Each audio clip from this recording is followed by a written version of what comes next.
Well, good evening, ladies and gentlemen. 皆さんこんばんは。It's a pleasure to be here in Japan. こうしてこの日本の沖縄に来れたことを心から嬉しく思います。And thank you for your lovely music. 音楽の演奏も感謝しております。We're going to talk tonight about the Red Sea crossing. 今晩はですね、紅海という海をイスラエルの民族が渡った、聖書の記述についてお話しします。This is one of the amazing stories found in the Bible. 聖書の中で、最も驚くべき、物語の一つと言えるでしょう。Now let's just quickly review the story to refresh our memory. その話を手短にですね、ちょっと皆さんとですね、見ていきたいと思います。God's people, the Hebrews, were in slavery in Egypt. 当時神の民であったヘブル人、イスラエル人はですね、エジプトで、奴隷となっておりました。And it says their lives were made bitter with hard bondage. いろんな苦役を課せられてですね、彼らは、辛い、生活を送っていたわけです。But God had a plan to rescue His people. しかし神様はご自分の民をですね、救い出す計画を持っておられました。Through a man called Moses. モーセという人物を通してその計画を遂行しようとしておられました。However, one day Moses took matters into his own hands. しかしこのモーセはですね、ある日、自分の方法でその神様の計画をですね、行おうとしたわけです。He saw an Egyptian smiting a Hebrew. ある日、エジプト人がヘブル人の奴隷を、打ち叩いているのを目にしたわけです。And the Bible says he killed the Egyptian. 聖書によると、モーセがですね、そのエジプト人を殺してしまったことが書かれています。And it says he fled from the face of Pharaoh to the land of Midian. 殺人事件を起こしてしまったモーセはですね、ミディアンという地にエジプトから逃れていきました。And there he spent 40 years looking after sheep. そのミディアンの地で彼は羊飼いとして40年過ごすことになります。You can imagine him on his 80th birthday thinking, I've wasted my life. 彼が40年後に80歳という年齢に達したんですけれども、この自分の人生をですね振り返って、無駄なことをしてしまったなという後悔もあったことでしょう。 But God hadn't finished with Moses yet. しかし神様はモーセを見捨ててはおられませんでした。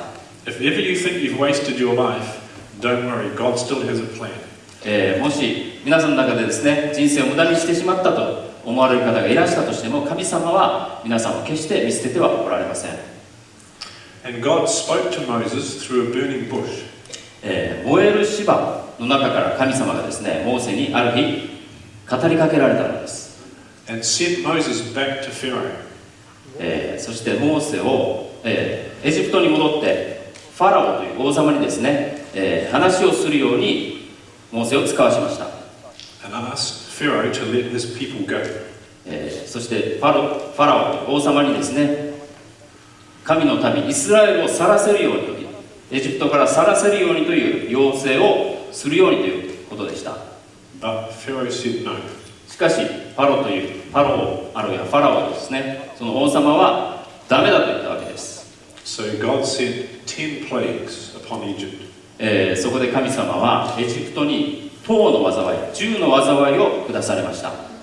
Each time Pharaoh would change his mind, and then he'd change his mind again and say, 災いが下るたびに、王様はですね、じゃあ行ってもいいと言うんですけれども、それが過ぎ去るとやっぱりダメだと、気を変えたわけです。Until finally the last plague when the firstborn was slain. とうとう、10個目の災いがですね、エジプトに下ることになりました。And finally Pharaoh said, Go. そしてエジプト中のですね、長男がですね殺されてしまったので、懲りてしまった王様はですね、もう行ってもいいと許可を与えたわけです。And it says the same day they left Egypt. その同じ日に、10個目の災いが下ったその日にですね、イスラエル人はエジプトを出て行ったと聖書に書かれています。And they traveled all the way to the Red Sea. それからどんどん先へ行ってですね、紅海という海のところまでやってきました。And Pharaoh changed his mind again. ちょうどその頃、ファラオ王はですね、再び気が変わってしまったのです。And chased after them. そしてイスラエル人をですね、連れ戻すことにしました。But God interposed between the Egyptians and the Hebrews. しかし神様がエジプト軍とヘブル人たちの間にですね、立ちはだかったのです。And opened the Red Sea for the Hebrews to go through. そしてヘブル人たちが渡れるようにですね、紅海という海を開かれました。The Bible says the children of Israel walked upon dry land in the midst of the sea. 聖書にですね、イスラエルの人々は海の中の川いたちを行ったと書かれています。Now, was this perhaps a very low tide or a tsunami sucked the water away? この時にちょうど津波が起こってですね、水がザーッと引いたのか、あるいは大潮の時のようにですね、潮がかなり引いてしまったという現象だったのでしょうか。If we believe what the Bible says, no, it was a miracle, not a natural event. 聖書に書かれている記録を私たちが信じるならば、これは神様からの奇跡以外の何者でもありませんでした。The Bible says the water was a wall for them on the left hand and the right hand. 海の水がですね、彼らの右と左で壁のようになったと聖書に書かれています。So they walked between walls of water. その水のですね、壁の間を彼らは乾いたところを歩いていったわけです。And when the Egyptians tried to follow between the same walls of water, 同じこの乾いた場所をですね、エジプト軍がイスラエルなどを追いかけていきました。God caused the water to come crashing back in. ヘブル人たち、イスラエル人たちが渡り終えた後で、この水をですね、神様が元に戻されたわけです。And it says, not one of them survived. その結果、エジプトの兵隊たちはですね、一人残らず海の奥と消えました。一人も生き残らなかったとあります。And it says in the Bible, Israel saw the Egyptians dead upon the seashore. 聖書に書かれていることですけれども、イスラエルはエジプト人が海辺に死んでいるのを見たと、死体がですね、浜辺に打ち上げられている様子を見たということです。Now, people ask, is the Bible true or false? 多くの人々が聖書は果たして本当のことが書かれている書物なのか、それとも作り話なのかと問いかけてきます。I'm a firm believer that the Bible is absolutely true. 私は聖書に書かれていることは全て真実だと固く信じているものであります。So, if this is a true story, we should find some evidence somewhere. もしこれが本当にあった話であるとするならば、私たちはですね、その証拠をいくつか見出すことができるはずであります。Would you like to see some of the evidence that has been found? すでにその証拠は見つかっているんですけれども、皆さんご覧になりたいでしょうか。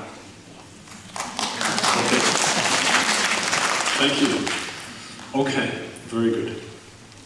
Okay, where did these events occur then? では、こういった出来事がですね、どこで起こったかということですけれども、Here's a satellite picture showing the region we're こ talking れ人 about. 工衛星から撮ったですね、この中近東のあたりの、写真ですけれども、Now, to give you an idea of the size, the scale of these things, このあたりがどれぐらいの、広い場所なのかということを皆さんが理解いただくためにですね、日本の地図をそこに載せました。if we were to put Japan into the Middle East, this is how big Japan 中 would 東に be. ですね、この聖書の出来事の表舞台となった場所に日本を置くとですね、こういった感じになります。And the area we're dealing with is, here is Egypt, and this is the Sinai Peninsula here. This is the Red Sea in this area. You can follow that?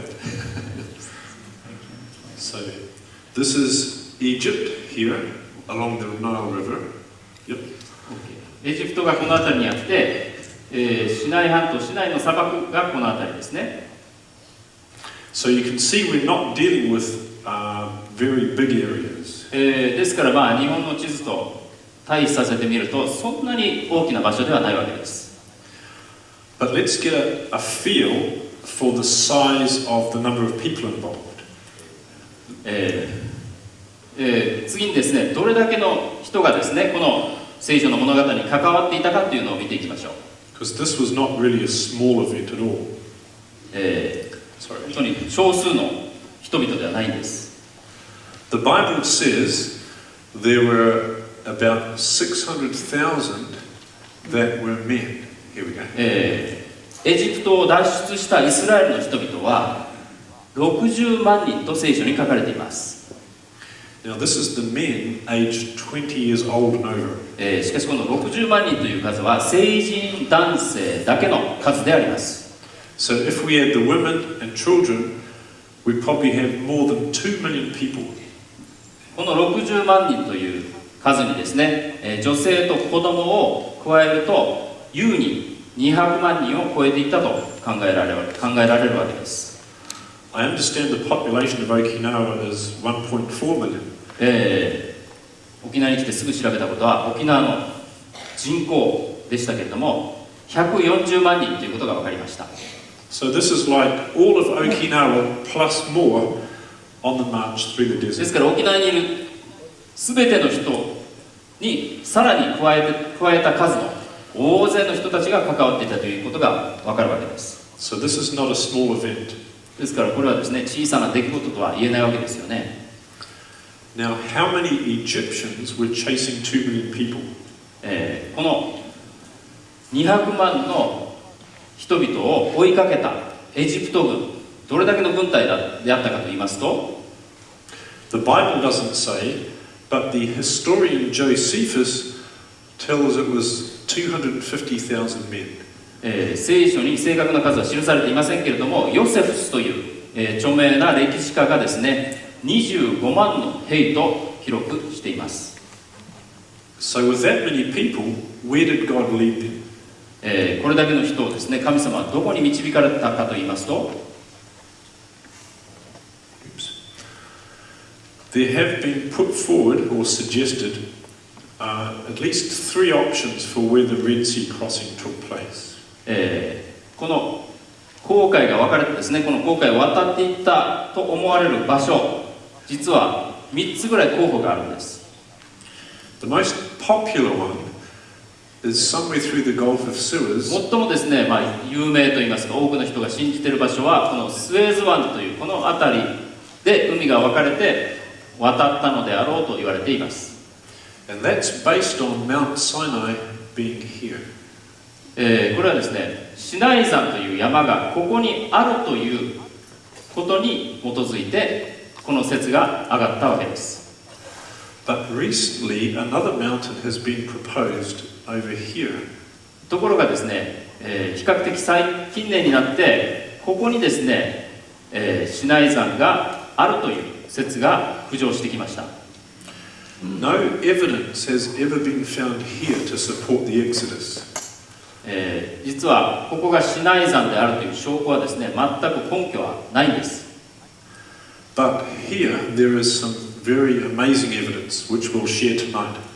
ところが今晩後々お話ししますけれども、ここにですね、ここがシナイ山であったと思われるこの形跡、証拠がいくつも出てきています。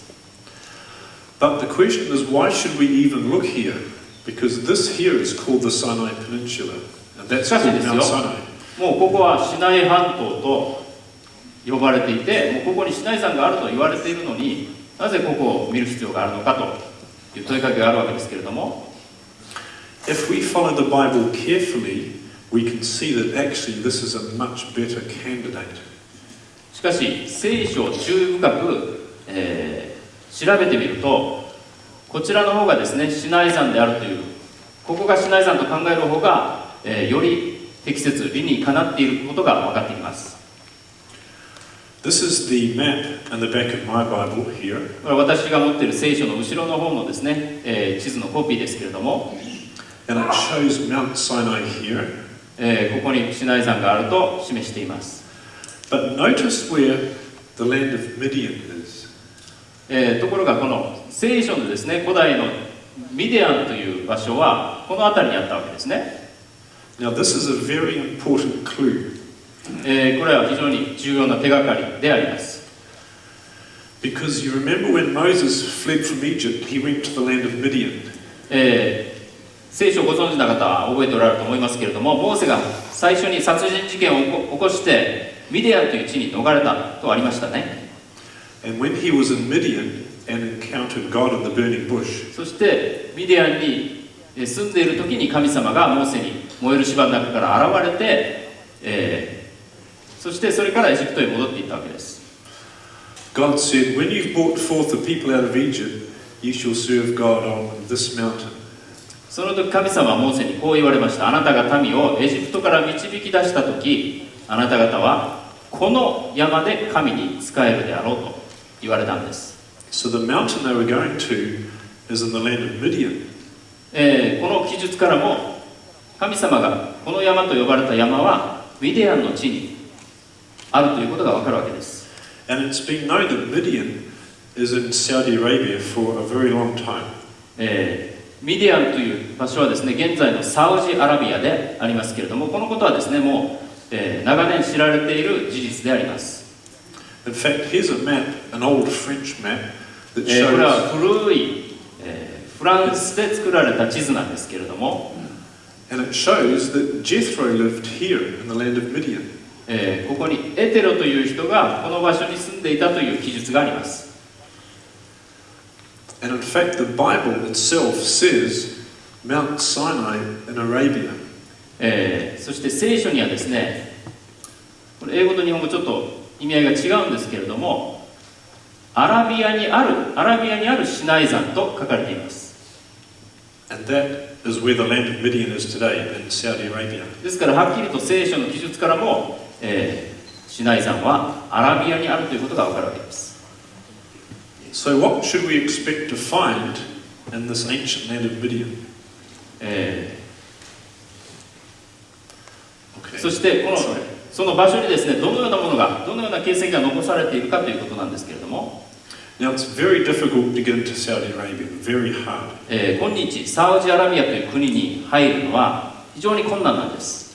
But I have had some friends who have been researching in there. しかしなんとかこの国にですね入ることのできた、3人の友人がいまして、And the evidence I'm going to share is their photographs and other evidence. そして彼らがさまざまな写真を撮ってくれてですね、証拠として、提示してくれたんです。The Bible talks about when they got across the Red Sea that the people became very thirsty, they needed water. イスラエルの民が紅海を渡った後ですね、この200万もの人たち、砂漠の地帯でですね、非常にもう喉が渇ききってしまいました。水を求めました。And God said to stand before the rock in Horeb and smite it and water would come out. 神様がモーセに命じてですね、ホレブの岩というところを叩きなさいと。そしたら水が溢れ出てきたんです。Now in this land of Midian today, we find this enormous rock 今日 here. このミディアンという、現在のサウジアラビアですけれども、そこに参りますと、このようなですね、巨大な岩がそそり立っている場所があります。To give you an idea of the size, here's my friend Dr. Moeller standing next ド to ク this ター・モー rock. ラーという私の友人ですけれども、彼がここに立っていまして、大体この岩の大きさが皆さん分かりますよね。This rock has an enormous split down the middle. そしてこの岩にはですね、真ん中に裂け目がありまして、And here's a picture showing the big split. その裂け目、真ん中にちょうどですね、見られますよね。This is my friend Aaron Sent standing in that split. 私の友人アロン・センがですね、この真ん中に立っている写真ですけれども、By the way, he was a kickboxer until he heard about these things and he became a Christian. 彼はですね、イギリスでかつてキックボクサーだったんですけれども、この聖書の考古学的発見について聞いてですね、それからクリスチャンになってこの働きに、加わるようになってきました。And now he spends all his time researching these things. そして今ではもうこういった聖書考古学に、全時間を費やして働いております。It's interesting, the Bible says God split the rocks open and water came out like a river. 聖書にも神様が荒野で岩を裂き、口から飲むように豊かに彼らに飲ませ、また岩から流れを引いて川のように水を流れさせられたとあります。And either side of the split in the rock, the rocks have been eroded like a riverbed. そしてこの水が流れ出たと思われるこの下の部分ですね、岩が激しく浸食しているのが分かります。浸食が起こっているのが分かります。Here's another picture showing where the rocks have been eroded by tons of water. 大量の水によってですね、この岩が浸食されている様子がここから見て取れます。And yet there's no river there. ところがここには全く川も何も水の跡は何もないんですね。Here's an artist has drawn a picture of what he imagines it might have looked like. この聖書で起こったとされているこの出来事を、誰かがですねこのような絵に描いているものですけれども、Then after leaving that area, they came to Mount Sinai. この場所の後にシナイ山にやってきたわけです。And here, God was going to form a covenant with His people. 神様はここでイスラエルの民とですね契約を交わされました。This is what we call the Old Covenant in the Bible. 聖書ではこのことをですね古い契約と述べています。And God came down in awesome power and spoke His 10 commandments. 神の威厳の現れは実に恐ろしく、神は10回を語られたとあります。It says the glory of God was like a devouring fire on the top of the mountain. その山の頂上付近にですね現れた神様の臨在、神様の栄光は、燃える火のようであったと聖書に書かれています。Another verse says He descended in the smoke, and the smoke was like the smoke of a furnace. そしてこの山に下られた火の中にあって下られて、その煙がかまどの煙のように立ち上ったとあります。It's interesting, the mountain there, the top has been blackened. 興味深いことにこの後ろの山はですね頂上付近が焼け焦げているのが分かりますでしょうか。The whole top of the mountain has turned black. この山全体上の方がですね真っ黒になっているんです。And this is not a shadow, this is the rocks have changed. これは影ではありません。岩自体がですね焦げて黒くなっているんです。And this is where the people covenanted with God to obey Him, follow Him. その場所で彼らは神様と契約を結んで神様に従っていきますと誓ったわけです。And God wrote His commandments with His own finger. 神様はご自分の指を持って、実戒という戒めをですね書かれました。And Moses received the 2 tables of stone with God's handwriting. その神様がご自分の指を持って書かれた石の板をモーセが授かりました。And it says the writing was the writing of God. そしてこの文字は神によって書かれたものであると書かれています。Here's my friend Dr. Leonard Moeller with some of the stone, the kind of stone that maybe Moses used. 私の友人がこの石をですね、モーセがこういう石を使ったであろうと思われる、石なんですけれども、それを持っている様子です。Now, while Moses was up the mountain getting the 10 commandments, モーセが山に登ってですね、この実戒の石の板を受け取っている間に、授かっている間に、the people down the bottom had begun worshipping a golden calf. モーセがなかなか帰ってきて来なかったので待ちきれなかった人々は山の麓でですね、子牛の像を拝むことになりました。And Moses came down from the mountain and threw the tables of stone down and broke them. そしてその様子を山を降りてきて見たモーセはですね、この授かった石の板を投げ落としてしまいました。そしてこれ粉々に壊れてしまったんです。To indicate the people had broken God's law. これはイスラエルの民が神様との、契約を破ったという、神様の戒めを破ったということを表していました。And so he cut out 2 more and God wrote the law again. 後にモーセはですね、もう一度2枚の石をですね、切り取って山に持って行って、その実会をですね、神様に指を持って書いていただきました。Now, at the base of the mountain with the black top, この頂上が黒くなっている山の麓に行くと、there is a large altar made of very large boulders. 岩で築いたですね、祭壇のようなものが見られます。And the Saudi government has put a fence around this. その周りはですね、サウジアラビア政府によって金網のフェンスが置かれています。And they've erected signs そしてここにですね、縦看板が置かれていまして、saying archaeological area. ここは考古学の領域だと書かれています。Unlawful to trespass. ここから中に入ることは違法であると書かれています。Because what's behind this fence is quite amazing. なぜならこのフェンスの向こうにはですね、驚くべきものが置かれているからです。You can see in the background a picture ちょっと here. 離れていますけれども、この辺りにですね、絵が描かれているんです。Here's a close-up of that picture. これ接近した写真ですけれども、Now let me show you a picture from Egypt, a tomb in Egypt. 古代エジプトのですね、墓で見つかった絵をまずお見せしましょう。These are the cows the people had in the land of Egypt. エジプトにいたですね、当時の、牛の絵ですけれども、Notice the color pattern on this one この here. 右上の牛の模様、よく見てください。It looks like someone who was familiar with that cow tried to draw it here. さっきの牛がですね、右上の牛、よく知っている人が、このミディアンの地でこの絵を描いたと思われるわけです。And there's more. このような絵がですね、至るところにあります。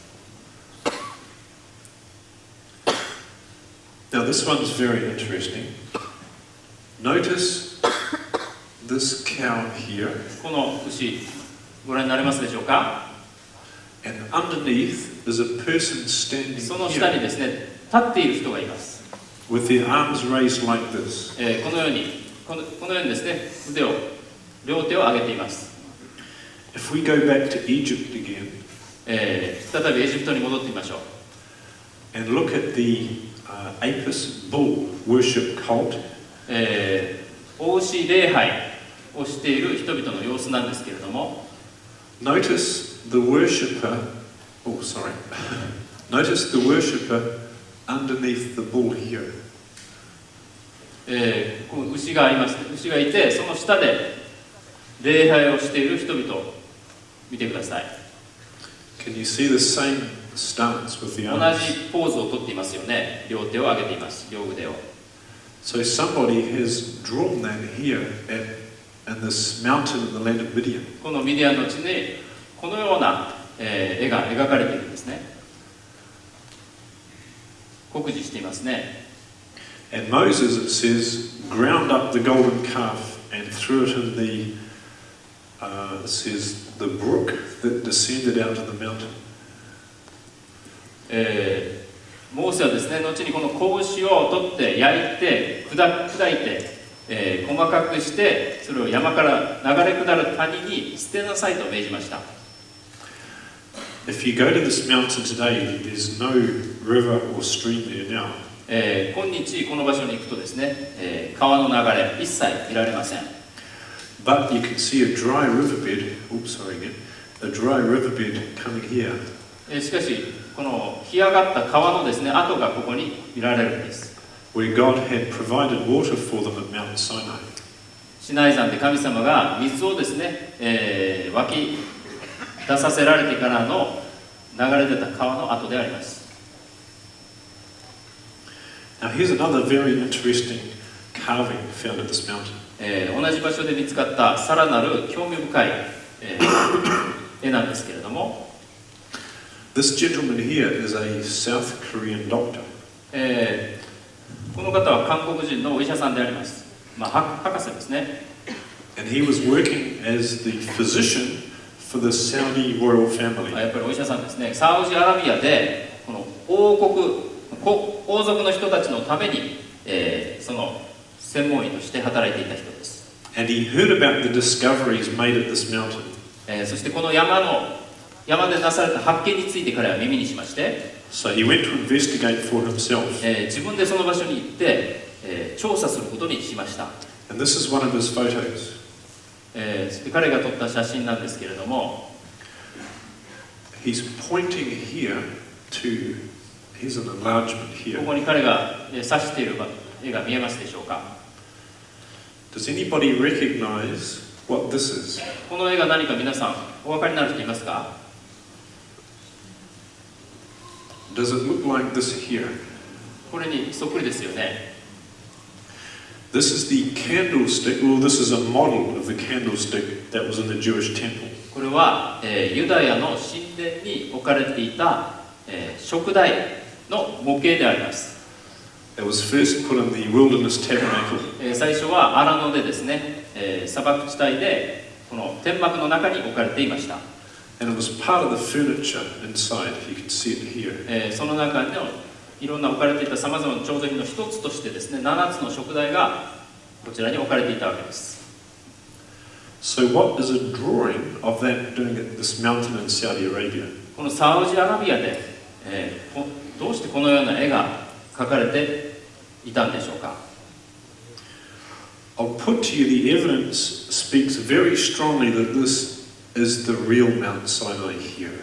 いろんなさまざまな証拠がですね、ここがサウジアラビアのここがですね、本当のシナイ山のある場所であるという、ことを物語っています。We find here exactly what we'd expect to find if this is where the Hebrews went to.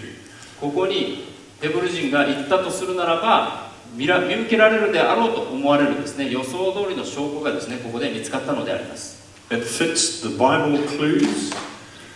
聖書の記述とまさに一致している場所であります。And the discoveries fit as well. 聖書の記述にのっとった発見がですね、ここでなされたということであります。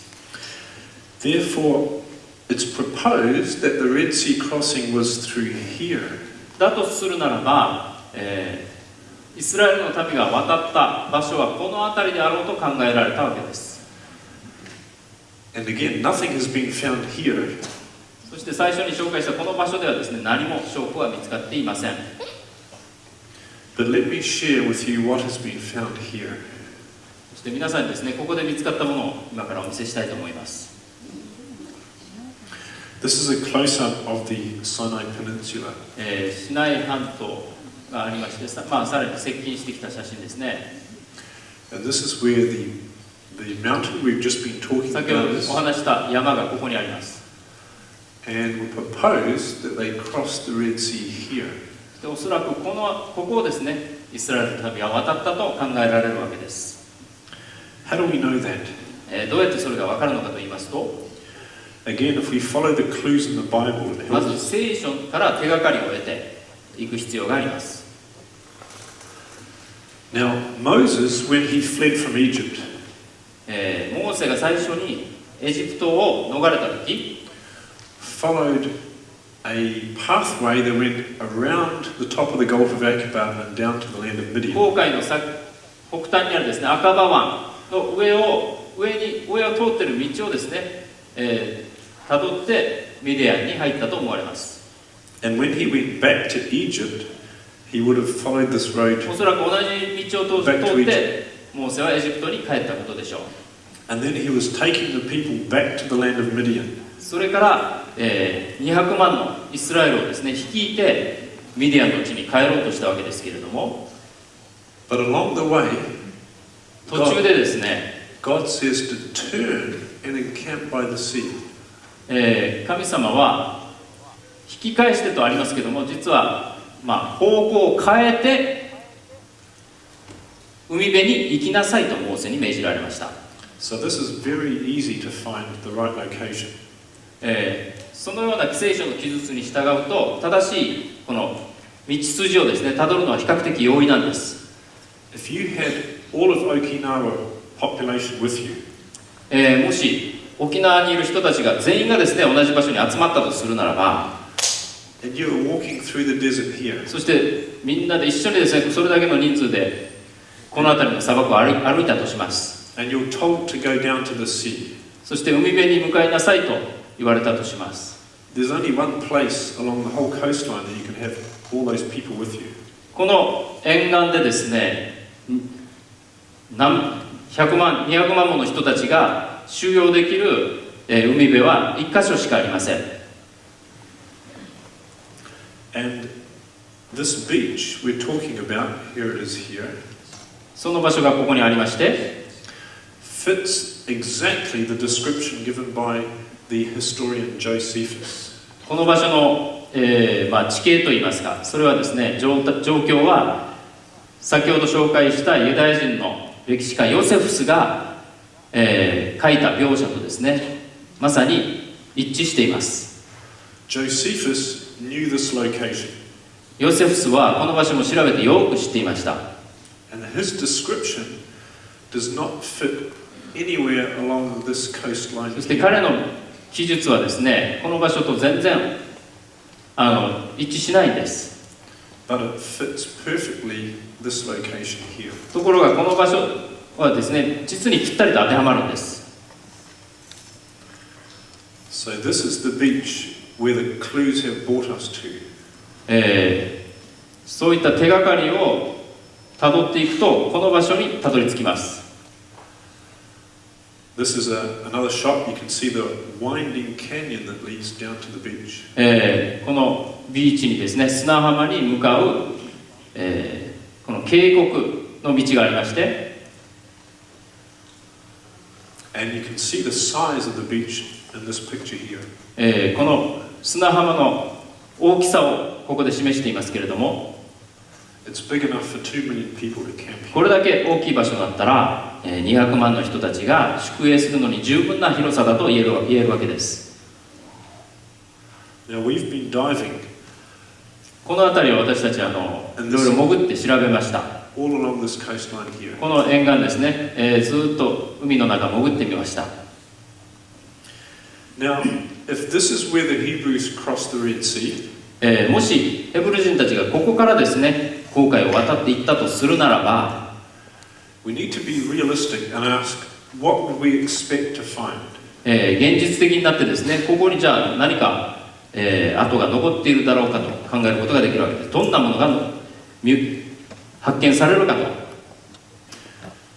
It has been 3,500 years since the Exodus. この出来事が起こってから実に3500年もの年月が経っています。 So we are not going to find a museum on the bottom of the sea. ですから海の中潜ってもですねもういろんな考古学的なですねはっきりとしたものを博物館のようにいろんなものが見つかるとは考えられません。 Let's think for a moment what we should expect to find. どういうものが見つかるかしばらく考えてみましょう。 We know what the Egyptian chariots look like from Tutankhamun's tomb. ツタンカーメンの墓で見つかった、ものからですね当時のエジプトの戦車がどのような格好をしたものであったかということがもう分かっています。 In 1922, 1922年に Tutankhamun's tomb was discovered. ツタンカーメンの墓が発見されました。 And inside they found Egyptian chariots. その墓の中に、古代エジプトの戦車があったんですね。 You can see the wheels here ここに車輪が見えますね。 and the cabs here. この戦車の胴体部分です。 And these have been reassembled now. そして取り出してですね組み立てられたんですけれどもこのような格好になりました。 And you can go and see these in the Cairo Museum. Where? カイロ。 Cairo Museum. カイロ、エジプトのカイロの博物館にこれが今展示されています。 You can see how they're constructed here. どのような構造になっているかご覧になれますでしょうか。 Very simple, very light. とても単純な作りで、軽量化されています。 It's made mainly of wood. 主に木でできています。 But there are metal fittings on this, metal parts to this. あちらこちらに、金属の部品が使われています。For example, the hub here is made of metal. このハブ、車軸の部分は金属になっています。The rest of it, though, is wood. それ以外ほとんどはですね、もう木でできているわけです。So we've done some diving. この辺り潜って調べてみました。This is from a trip we did last year. 去年そこに行った時の写真です。And I've been there about 11 years now, diving over for 11 years. ここで潜って調査するので、だいたいもう11年ぐらいやってきました。And here we have a metal detector. 前回ですね、金属探知機を持っていきました。In the area is a lot of coral. そこを潜ってみると海底にですね、サンゴがあちらこちらに見受けられます。Unfortunately, Egyptian regulations say you cannot touch the coral. 残念ながらエジプトの法律でですね、この近辺のサンゴに触れてはいけないと言われています。But we can use a metal detector on the coral. しかし触らずにですね、金属探知機を使うことはできるわけです。And we find in the coral at this beach. そしてこの浜辺で潜ってみると、A lot of metal inside the coral. サンゴの中にあちらこちらにですね、金属が、眠っていることが金属探知機から分かりました。Now, much of the seabed off this beach is composed of sand, like this. しかしこの辺り、海底ですね、大部分は、砂の海底であります。And coral does not grow on sand. しかしサンゴは砂の上からですね、自然に生えてくることはありません。But scattered randomly over the seabed, しかしこの海底のあちらこちらに we find unusual shapes with coral on them. 通常ではありえないですね、形をしたサンゴが見つかったんです。For example, this piece had metal inside it. 例えばこのサンゴですけれども、中にですね、金属が、入っていることが分かりました。And this had what looks like spokes coming at 90-degree angles. 90度のですね、車輪のスポークのように見えます。Here's an interesting example of one object we found. これもまた私たちが見つけたですね、興味深い形をしたサンゴですけれども、It's interesting. The Bible says God took off their chariot wheels. 聖書にですね、神が戦車の輪をきしらせてありますけれども、英語の聖書では外したと書かれています。戦車の車輪を外したと書かれています。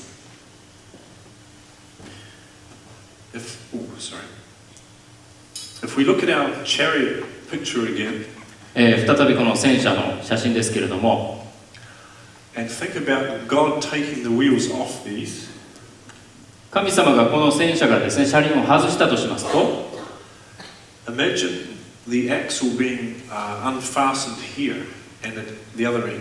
おそらくこの辺りで車軸がですね、外れたと考えられます。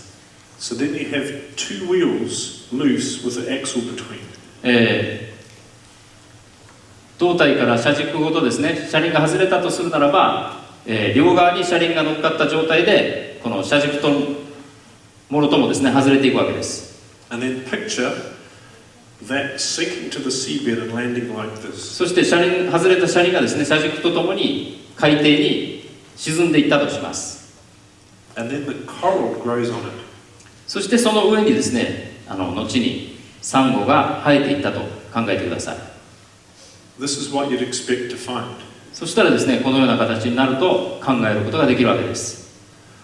Because again, this is a sandy seabed where coral does not grow. 先ほど申し上げましたように、通常このただですね、砂しかない場所にサンゴは生えてこないわけです。 And yet we have a round shape here, the same size as the wheels in the Cairo Museum. ところがこのサンゴはですね、形もそっくりですし、サイズもカイロの博物館にある、戦車の車輪と全く同じなんです。And the other wheel is probably buried in the sand now. おそらくもう一方の車輪はですね、砂の海底に埋もれていることでしょう。Here's another interesting shape. これも面白い形をしています。This one was filmed on the Saudi Arabian coastline. この写真はサウジアラビア側の沿岸で撮られた写真です。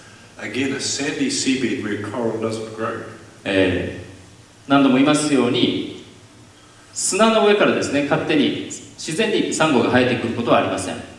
But here, the coral found something to grow on. 何らかの固形物があって初めてそこにサンゴがくっついて生えてくるわけです。And there's a very interesting shape next to it. このサンゴのそばにですね、興味深い形のものがあります。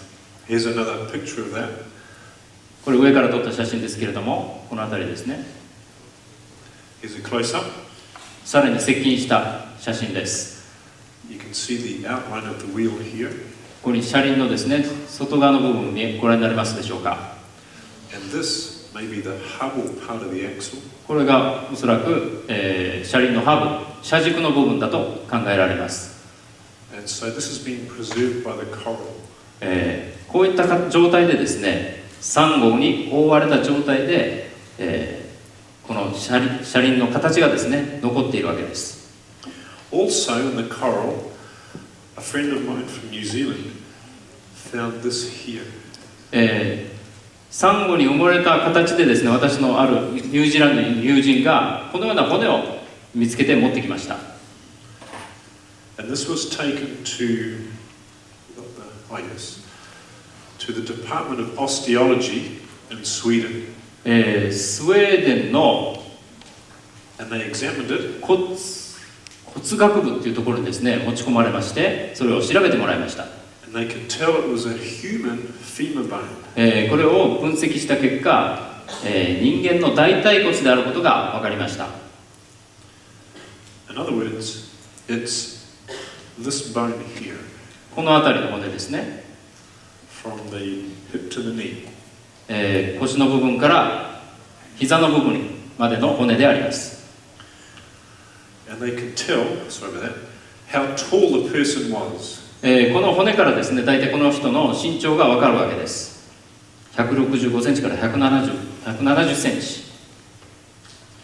Now we have a video clip which shows some of our diving in the water there. ビデオをお見せするときにですね、もっとはっきりとですね、この海の中の様子がご覧になれるはずです。It shows you what the desert is like where the Hebrews walked through. そしてヘブル人たちが歩いた砂漠の光景もご覧になれます。It shows how fast they took to get across the desert. そしてこの砂漠を横断するのにですね、どれだけの速度で彼らが進んでいったかも示しています。It shows some of the diving we did in the water. 私たちがこのダイビングをして潜ってですね、調査した様子も描かれています。And it shows us measuring how deep the water was. そしてこの海のですね、深さについても描い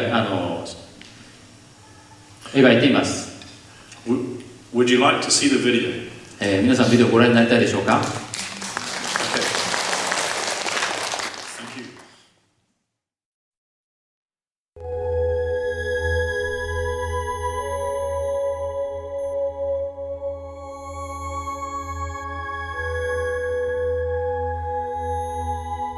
We're in the middle of the Sinai Peninsula.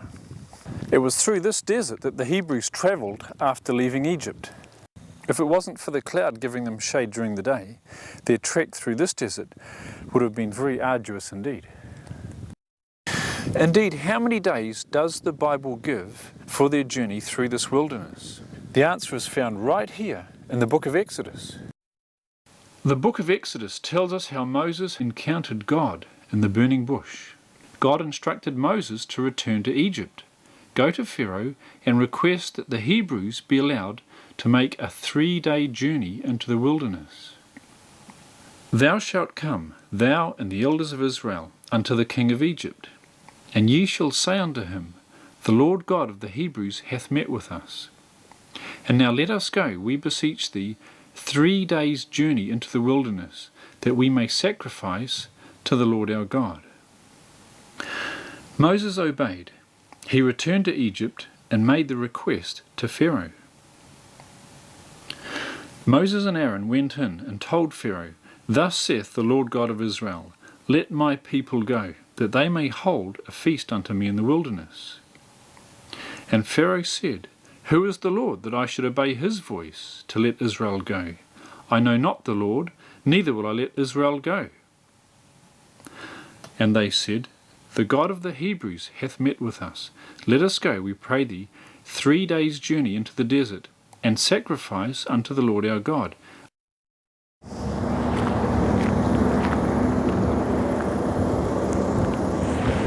We're on the highway from the Suez Canal to Nuweiba. You can see the sign here says Nuweiba 330 kilometres. That's the distance the Hebrews would have walked from Sukkoth to Nuweiba in the 3 days. This is the Sinai Desert. As you can see, it's just a vast, broad, flat plain. It goes on for miles. It's very hot here in the Sinai Desert. But when the Hebrews went through here, they had the cloud overshadowing them, which kept them nice and cool. I'm going to use a GPS and illustrate the average speed they would have had to keep up to cross the wilderness from Sukkoth to Nuweiba in the time allocated. That speed is 3.5 miles an hour. And I'm now walking at 3.5 miles an hour through the wilderness of the Red Sea. This is the pace they would have kept up.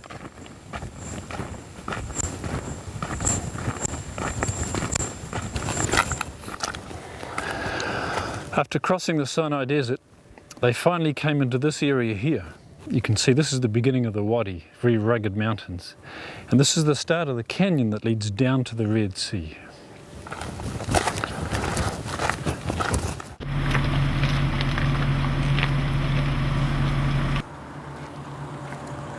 Occasionally you'll get flash floods coming down this wadi. Huge amounts of water just rush down. And what that does is it leaves dirty watermarks on the rocks up here. And in fact on here you can see river sediment left behind. I'll show you some of this. Like here, this is all sediment from the water. And here, this has been deposited by flash flooding coming down the wadi. That shows how much water has come down here at some times.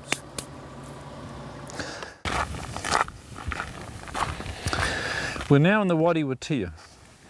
This is the canyon that leads from the Sinai Desert down to the Red Sea. And this brings us to another very interesting Bible verse. In Exodus chapter 14, God tells Moses to turn and come down this way. Pharaoh was going to get news that the Hebrews were here. And this is what God tells Moses in Exodus 14 verse 3. "For Pharaoh will say of the children of Israel, They are entangled in the land, the wilderness hath shut them in." As they came down this canyon, they were effectively shut in, and to the Pharaoh they looked entangled in the land. This canyon is called Wadi Watia, and it leads right down to the Red Sea. And we're following this now down to where the Hebrews went.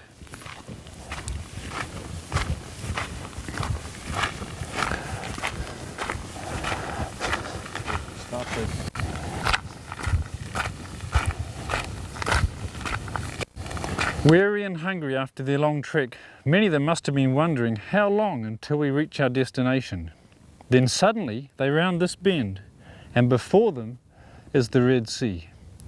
Behind us we can see the hills of Arabia, and in front of that, the Gulf of Aqaba.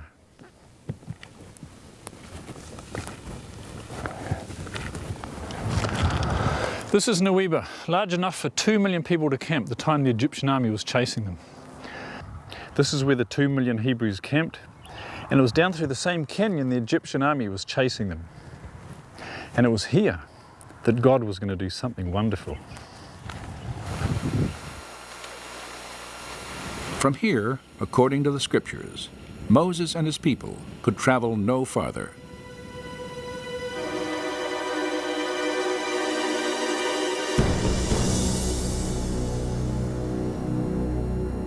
Then the Egyptians chased after them with all the horses and chariots of Pharaoh, his horsemen and his army. and they overtook them camping by the sea, beside Pi-hahiroth.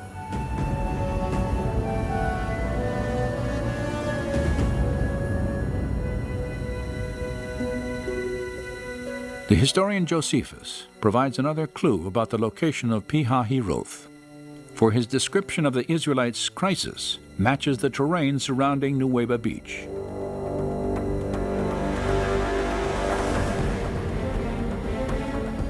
Now, when the Egyptians had overtaken the Hebrews, they also seized on the passages by which they imagined the Hebrews might fly, shutting them up between inaccessible precipices and the sea.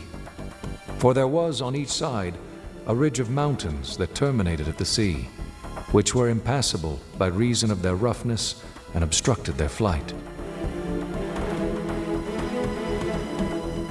That description perfectly fits the geography of this region. The Hebrews could no longer go any further. They were trapped between the sea and the mountains. This is where God was going to open the water and save his people.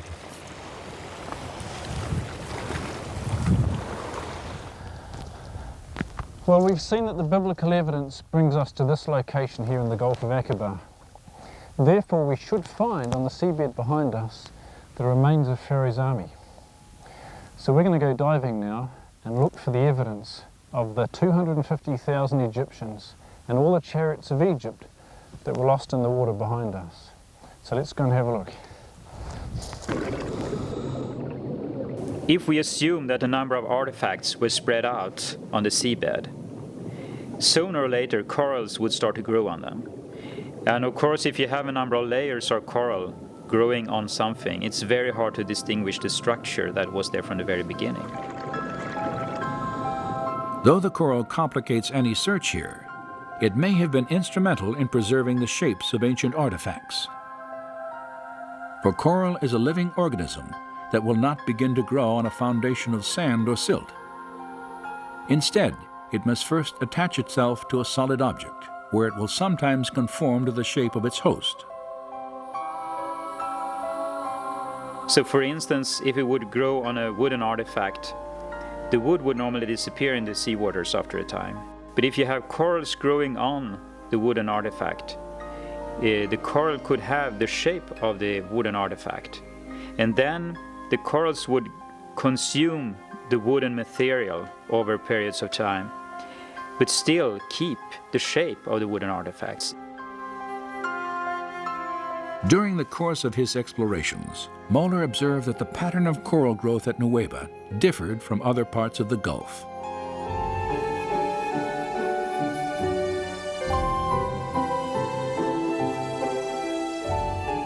Unlike the coral at the northern and southern ends of Aqaba, which often forms large, dense reefs, some covering many acres, the formations at Nuweiba Beach are generally smaller and scattered randomly across the sea floor.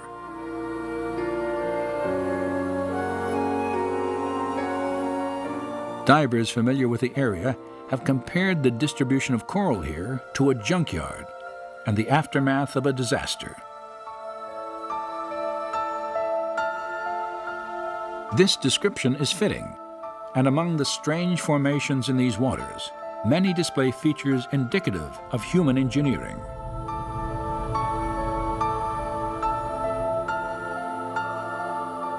When we dive and when we film at the Nuweiba location, we look for certain structures, and you try to look for 90-degree angles or circular objects, wheel-like structures. So that is what you scan for, so to speak, when you dive.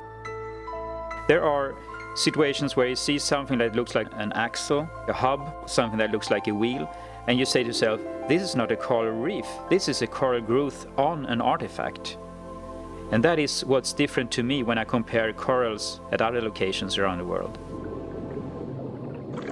Since the earliest explorations at Nuweiba, one distinctive type of formation has often been identified on the sea floor. A slender, table-like structure, sometimes standing on end, with a coral-encrusted base, a straight shaft, and a circular top. It's a 90-degree angle, a right angle, between something that looks like an axle and the wheel. And you can see this in different varieties, and it looks very different from normal coral growth. And it is like a man-made structure with a coral growth on it.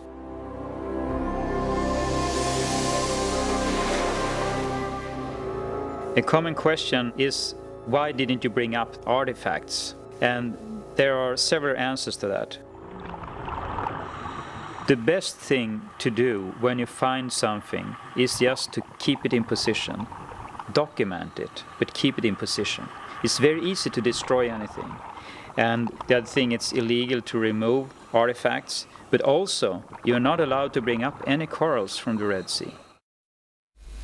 Despite the passage of time since the Exodus, 3,500 years ago, evidence remains today of metal chariot parts encrusted in the coral.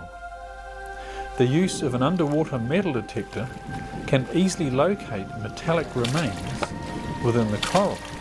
Although it is not always possible to identify specific chariot parts embedded in the coral, a metal detector reveals that many of the formations off Nuweiba contain metal artifacts. I would estimate about 25% of the formations down there still retains enough metal to give positive readings on the metal detector.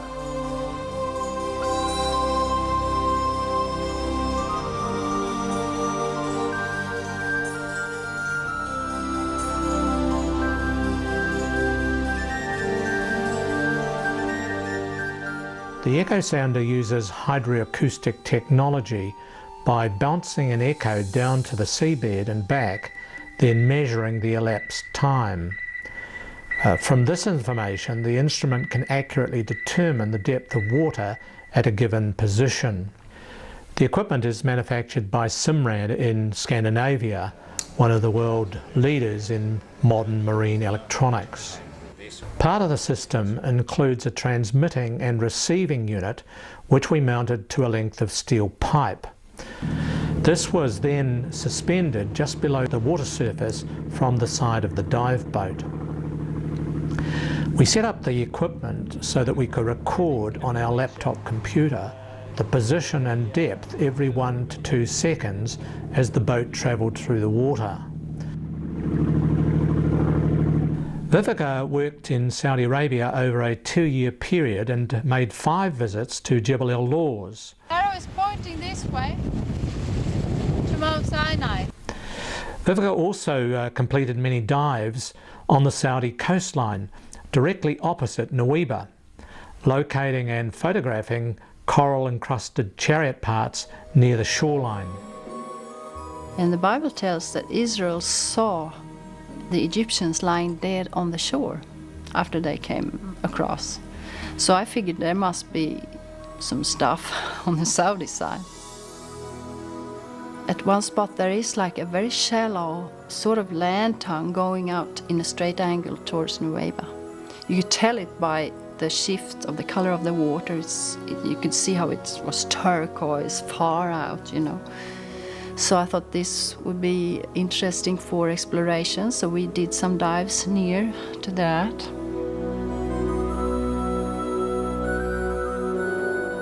The scattered, irregular coral formations on the Saudi side of Aqaba resemble those previously found off the Nuweiba Peninsula.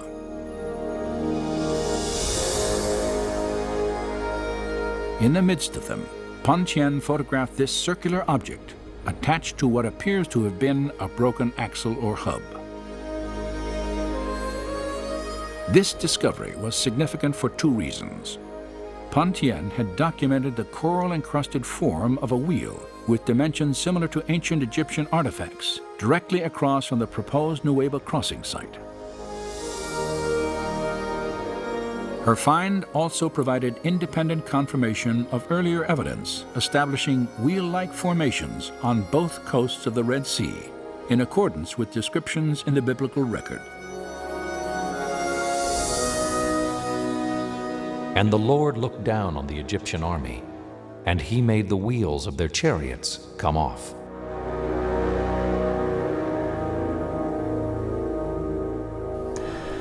Vivica recorded on a handheld global positioning system the exact location where she found the chariot parts on the Saudi coastline. And we were able to use her coordinates to set a direct course from the crossing entry point at Nuweiba to the opposite coastline where the Israelites would have exited to the shore. It is interesting to note that the course was exactly due east from the Nuweiba entry point. This corresponds to the biblical account of the strong east wind blowing all night and making the sea into dry land. We were given the exact position where remains of chariot parts have been located on the Saudi coastline. So when we left the Nuweiba point where similar chariot parts have been found, we made a direct course to the position identified on the Saudi side. And as we moved along this course, we could see a gradual increase in seabed depth on the monitor. But what was very exciting was that there was no sudden drop-off. It was just a gentle slope all the way as we went towards the Saudi coastline. Our recordings indicate that the maximum depth along the ledge is very deep, is in excess of 500 metres. Biblical account makes reference to this, the great deep, the mighty waters, and the depths in the heart of the sea. We're heading this direction.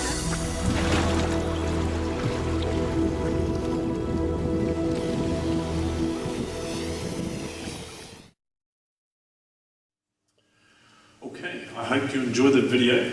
皆さん、このビデオ楽しまれましたでしょうか？ありがとうございます。We have another video to show you about Mount Sinai.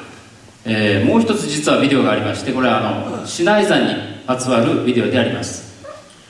But just before we look at that, I'd like to consider for a moment how deep the water was.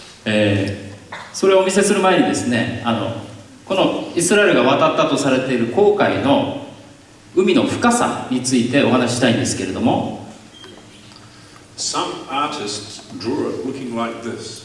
これは絵描きさんが描いた絵ですけれども、You can see the waters only up to about their necks. 海の深さたったこれだけですよね。この辺り人間の身長ぐらいです。Other artists have drawn it looking また like 別の this. 人が描いた絵ですけれども、こんな風になっています。Which artist do you think is more accurate? どちらの絵がより本当に近いと思われますか？ I'll put to you, this is more accurate. 実はこちらの方がより現実に近いです。Of course, we could already tell that from the Bible. もちろん聖書の記述にのっとってそれが言えるわけですね。Because the Bible calls it the heart of the sea. 大水は海の最中にという記述とか、 The great deep. 大いなる淵とか、 The mighty waters. 大水に淵、 And our いろんな depth, 記述がありますね。 and our depth sounding revealed it was over 500, probably 800 meters deep. この水深測定器でですね、調べてみると一番深いところで500メートルから800メートルぐらい水深があることが分かります。 That means as they're walking between the walls of water through here, つまりこの水の壁をですね、間を歩いていくということは、 those walls were half a mile high. これらの壁がですね、一番高いところで800メートルぐらいに、高さ800メートルに及んでいたということが言えるわけです。 I was in Taiwan last week. 先週私は台湾におりました。 And I went up their famous 101 tower. 有名な101タワー、 Taipei 101 tower. 台北にですね、そういう有名な塔があるみたいですけれども、 And the lookout is at about 400 meters. だいたい400メートルぐらいですね、高いところまで登れます。And as you look down from 400 meters, everything looks so small. 400メートルの地上400メートルからですね、下を見るともう何もかもが小さく見えます。But that height is nothing compared to しか this. し400メートルじゃなくてこれは800メートルなんですね。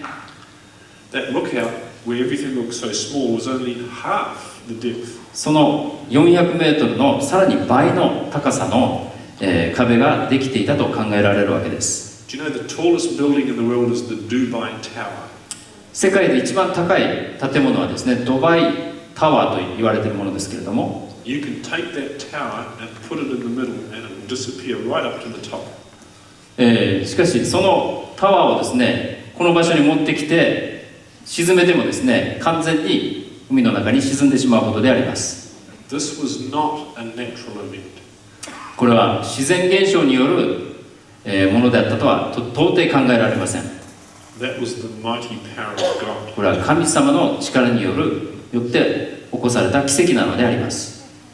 So I'll put to you based on, first of all, the Bible evidence.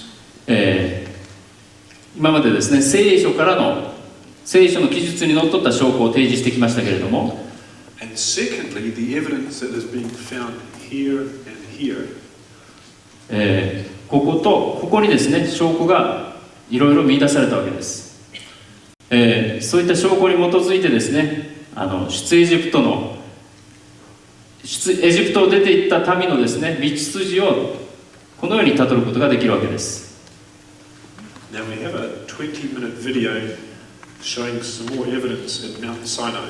さらにですね、このシナイ山において見つかったさまざまな、証拠を示したビデオをですね、20分ほどお見せしたいと思います。Would you like to see that? 皆さんご覧になりたいですか？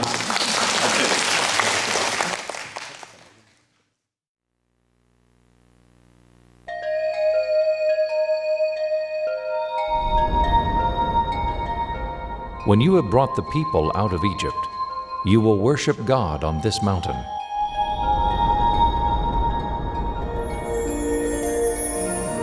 Moses and his people traveled to a mountain known in the scriptures by two names, Horeb and Mount Sinai.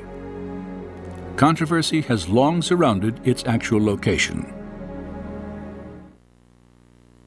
Of the many sites proposed for the mountain, the most well-known stands in the southern tip of the Sinai Peninsula. It received its name, some say, by Queen Helena, mother of Constantine, the Emperor of Rome, and that she guessed that this was the mountain. And I guess being the mother of the Emperor of Rome, you have a little bit of power, and they put it down on a map, and then tradition just carries on. The Roman Church perpetuated it, we know, quite extensively in the 4th century as being Mount Sinai.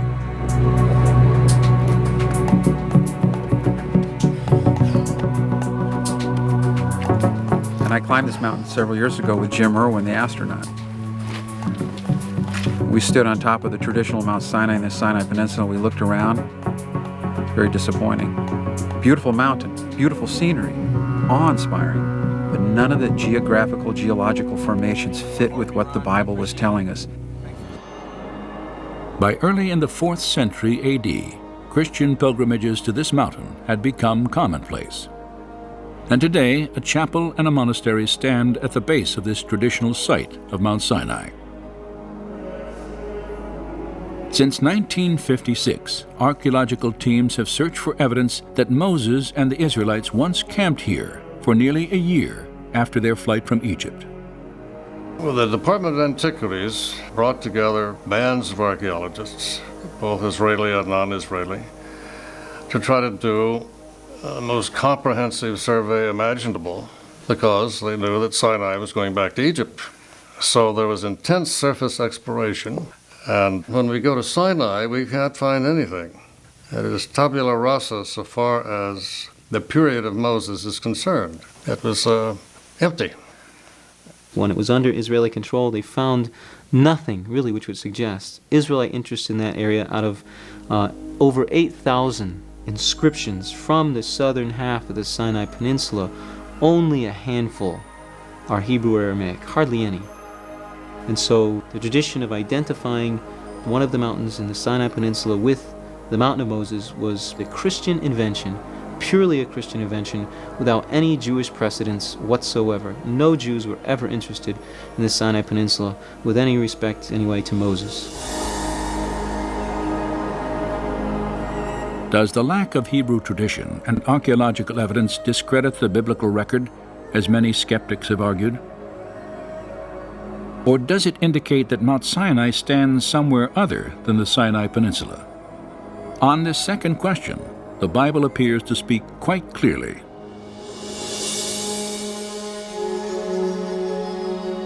Now it came about in those days that Moses went out to his brethren and looked on their hard labors. And he saw an Egyptian beating a Hebrew. And when he saw there was no one around, he struck down the Egyptian and hid him in the sand. When Pharaoh heard of this matter, he tried to kill Moses. But Moses fled from the presence of Pharaoh and settled in the land of Midian.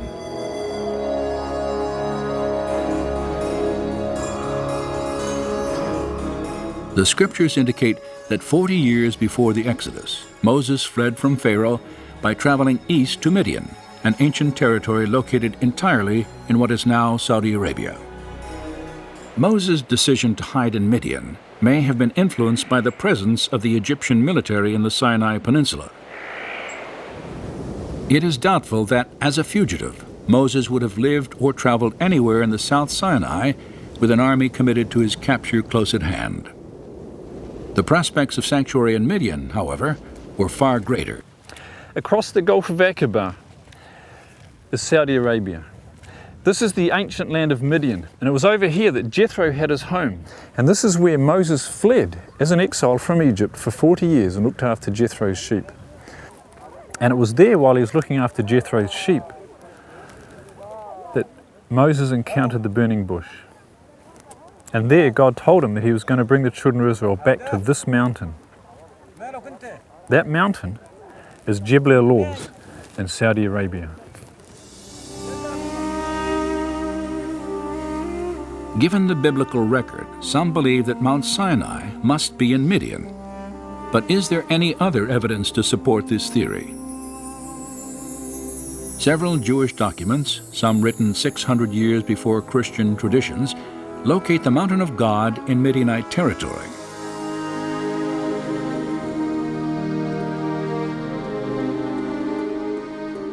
In 250 BC, a council of 70 scholars translated the Hebrew Bible into Greek for the first time. Their translation of the Exodus account presupposed that Mount Sinai stood in the Arabian Peninsula. 3 centuries later, the Jewish philosopher Philo placed the mountain east of the Sinai Peninsula and south of Palestine. At the same time, the Apostle Paul, who was educated under the Rabbi Gamaliel, also located Mount Sinai in Arabia. Perhaps the most specific description of Mount Sinai's location can be traced to the 1st century historian Josephus, who wrote, "It was the highest of mountains, near the city of Madian." Shortly after this account, Madian was identified in the Arabian Peninsula by the Greek geographer Ptolemy. And 1900 years later, archaeologists excavated this city that, according to ancient records, had once stood near Mount Sinai. The ruins of Madian lie just outside the modern-day town of Al-Bad, near Saudi Arabia's northwest coast. Josephus and other texts seem to be fairly clear in Jewish tradition in locating Mount Sinai somewhere in the region around the city of Madian. So the notion that Mount Sinai is not in the Sinai Peninsula is something that many scholars have argued for years. And the notion that Sinai should be placed in northwest Arabia specifically, I would say probably in continental scholarship, in other words, German and French scholars, it might even be safe to say it's the dominant idea. I think there's an increasing opinion that Mount Sinai is to be found in northwestern Arabia. If there is historical evidence to support the location of Mount Sinai in Arabia, is there any specific mountain in this region that fits the biblical description? 15 miles east of the Saudi Arabian town of El Bad, such a mountain may well stand. It is called Jebel Alaz. I have been always interested in archaeological finds that could confirm the truth of the Bible. I felt then I want to come in here to Saudi Arabia and see it for myself. I want to be able to say, I have seen this place. In 1996, Vivica Pontien entered Saudi Arabia on a work permit. During the following year, she made several trips to Jebel Alaz. It was very difficult to find the mountain. I think I had been there for 7 months before I came to the mountain the first time. We went around looking for it in the desert. I did 5 long day trips at 5 different occasions, just looking and looking for this place. Throughout her search, Pontien encountered a strong local tradition that Moses had once lived in Arabia. It seems to be a tradition among the locals there that this mountain range is called Jebel Musa. They call it that, and many places have the name of Moses, like there are wells near there that they call Ajin Musa or Bir Musa, which means the well of Moses.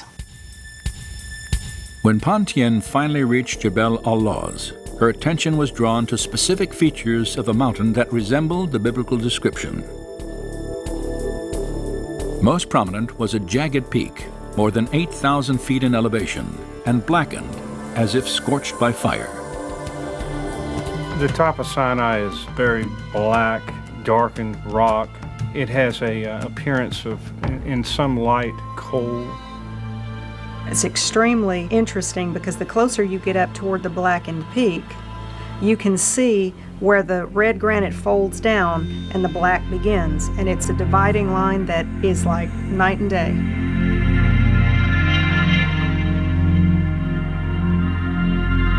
In some light, it actually has a blue tinge to it, and one of the verses in Scripture talks about the top of the mountain as if it were a sapphire stone.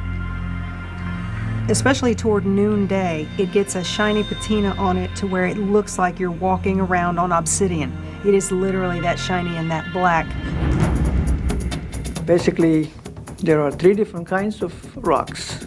These are igneous rocks, those that are formed from volcanic activity. Then there are sedimentary rocks, which are formed under the oceans, under the lakes, and the riverbeds, and so on. And then there's a third variety called metamorphic rocks. And metamorphic rocks are those that are recrystallized under temperature and pressure conditions. As a matter of fact, interestingly enough, when I looked at the thin section, it told me that it is a metamorphic rock.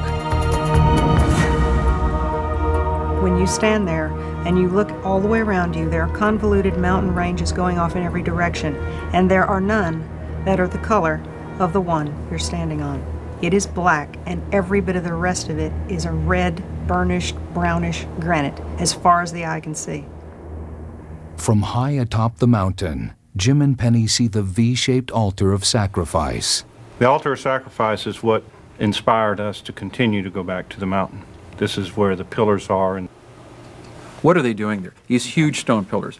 Again, civilization would have been required to construct these. It says in chapter 24 of Exodus that Moses got up early, he erected 12 pillars, he built an altar there at the base of the mountain, and then he brings oxen in for sacrifice. Recent excavations show evidence of ancient ash deep in the soil at this site. The 12 pillars were signifying the 12 tribes of Israel. What would we have for pillars? We found these white stone pillars, about 22, 24 inches in diameter. They're kind of a white, soft, marble-ish type material. They would have stacked right on top of one another. Ancient Egyptian photographs show that this is a style of building a pillar-type formation. Now, we don't know it's an altar. It's a rock formation, whatever it is, but I mean, what is it doing there?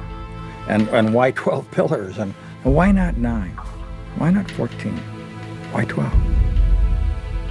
The Bible says it was of uncut stone and no steps. I mean, the precision of Scripture in here is amazing because it calls out that this altar is located right at the foot of the mountain. And sure enough, there it sat. From that moment forward, it was my mission, Penny and I together and the kids, we were going to document everything we could about it, because our greatest fear was that once the Saudis realized exactly what they may have, they would come in with bulldozers and eliminate it. I'll call it an altar site, a pile of rocks in the middle of very flat, barren land. Rocks are maybe 20-some feet high, maybe a little higher than that, very flat at the top, and these petroglyphs of these bovine figures about halfway up, etched into the rock. Not painted, etched into the rock. What you are seeing is exclusive amateur high-8 footage of the Jebel al-Lawz area. This high-8 footage was smuggled out of the country at great risk.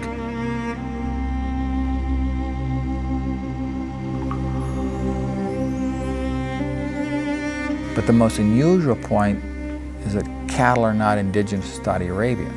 It's sheep country, it's goat country, there's no cattle there. So to see a cow figure on an extremely old petroglyph also really got me going, saying, yeah, you know, we're onto something here.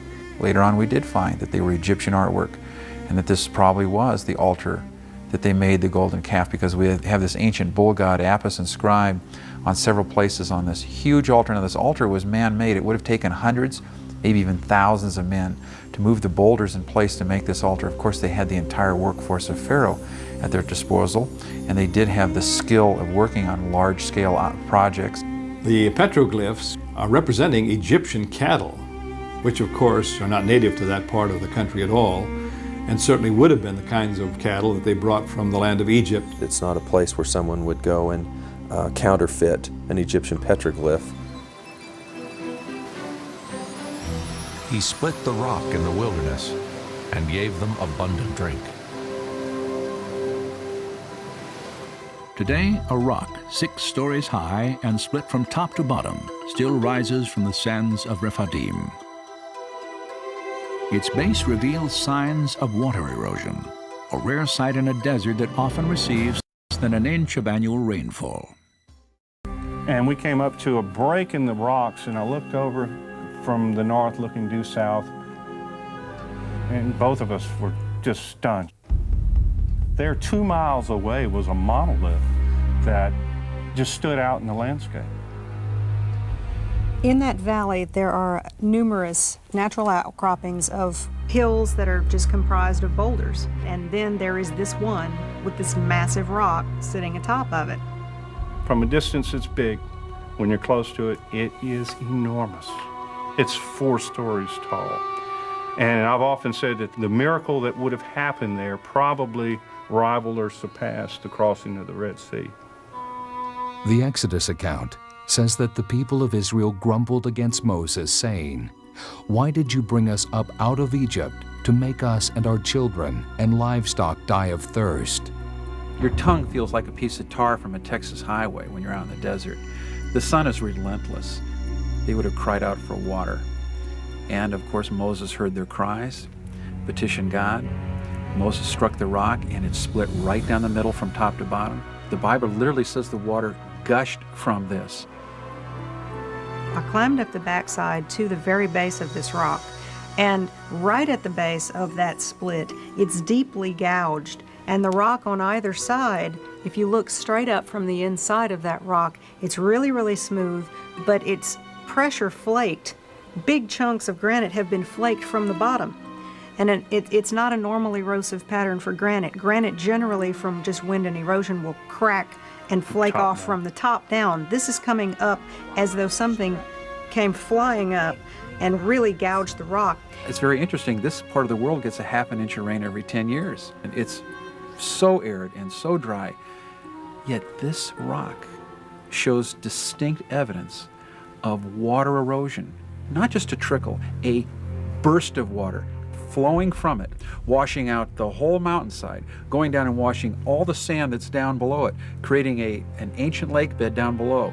Now you're talking about anywhere from 600,000 to estimates of up to 2 million people that came out of Egypt. If we were talking about a tiny little rock with a tiny little trickle, they would still be in line waiting to get a sip of that water.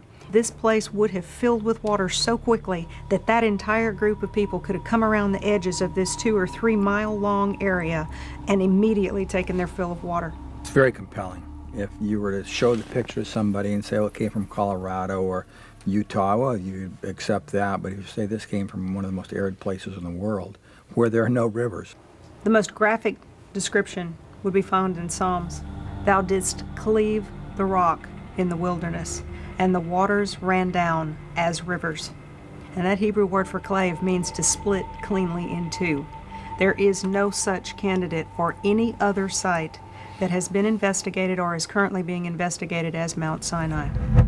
I guess one of the most intriguing things is, in an area that is close to the split rock, there are footprints that have been carved all over the rocks. When you pair that up with the scripture in Deuteronomy where Moses says, to the children of Israel, you're now about to go in and possess the land, and wherever you place the soles of your feet, God will give you the land.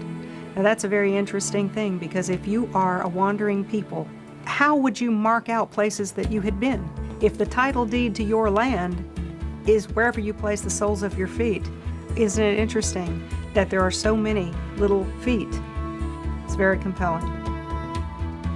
I've always been told by a secular world that the Bible is myth and legend, allegories, ancient stories, fun, tell us a good moral message, but don't really apply to history. But when I stood on the scorched rocks and I looked at the valley below, I saw all the things that the Bible talks about existing there. That flame that was a small little flicker in my heart became a burning flame. To this day, it still burns in my heart. God had people walk among us here. Moses was real. Religion isn't just some story that somebody wrote. This stuff really did take place. I realize that the Bible isn't just a compilation of good stories, but historical fact. And I think it's just further testimony to God's active participation in human history. That the words printed on the pages of Scripture are God's words actually breathed upon its pages. The Bible has yet to be disproven in these matters. The more archaeological discoveries we make, the more we see the Bible being attested.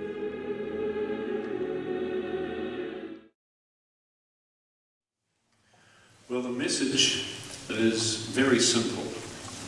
今夕のメッセージですね、結論は非常に単純なものであります。We can trust this book here. 私たちはここにある書物を信頼に値するものとみなすことができるということです。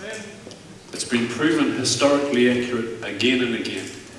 歴史的にですね、もうたびたび何度も何度も証明されております。And we're going to be sharing more of these stories in meetings to come. 明日からのですね、集まりにおいてさらなる証拠を、お見せしたいと考えています。